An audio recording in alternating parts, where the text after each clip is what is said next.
Fine. সিলেবাসে ছিল 3 কোশ্চেনটা। আর এটা করেছি হচ্ছে Alice wonderful down the rabbit hole. আর পোয়েমের মধ্যে পড়িয়েছি হক রোস্টিং পড়িয়েছি, আর সনেট 73 পড়াবো আজকে, সঙ্গে হচ্ছে গ্রিন হাউস এফেক্ট। এই হচ্ছে সিলেবাস। আর রাইডার টু দ্য সি হচ্ছে আমাদের পুরনো সিলেবাস, মানে আমরা 12 এর ফার্স্ট সেমিস্টারে পড়েছি। এখন যেটা গ্রামারের মধ্যে কি কি আছে দেখো। গ্রামারের মধ্যে প্রথমে আছে ট্রান্সফরমেশন অফ সেন্টেন্স।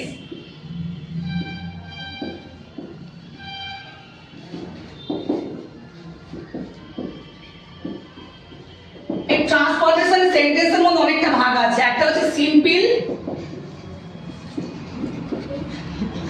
কমপ্লেক্স,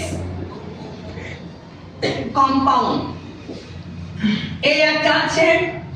আর একটা আছে ট্রান্সফরমেশন আছে অ্যাসার্টিভ, অ্যাফার্মেটিভ,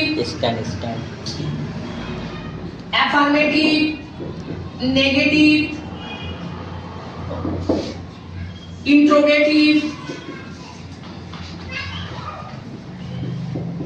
এগুলো আছে। সঙ্গে তোমার আছে ভয়েস চেঞ্জ। ভয়েস চেঞ্জ আছে। দ্বিতীয় হচ্ছে ন্যারেশন চেঞ্জ আছে, ন্যারেশন চেঞ্জ। তারপরে আছে স্প্লিটিং। ক্লাস 11 এ তোমরা এটা করেছো, স্প্লিটিং আছে। 5 নম্বরে আছে ফিল ইন দ্য ব্ল্যাঙ্কস। 5 নম্বরে আছে ফিল ইন দ্য ব্ল্যাঙ্কস। আর লাস্ট 6 নম্বর আছে এরর কারেকশন।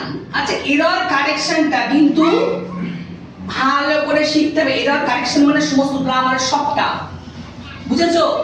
এটা কিন্তু কম্পিটিটিভ এক্সামে লাগে। এটা চাকরি, তোমরা পরবর্তীকালে যখন চাকরি পরীক্ষা দেবে তখন কিন্তু এইটা কিন্তু মোস্ট ইম্পর্টেন্ট। এটা কিন্তু ভীষণ লাগবে, ঠিক আছে? টোটাল গ্রামার হচ্ছে ক্লাস 12 এর, এটা সেমিস্টার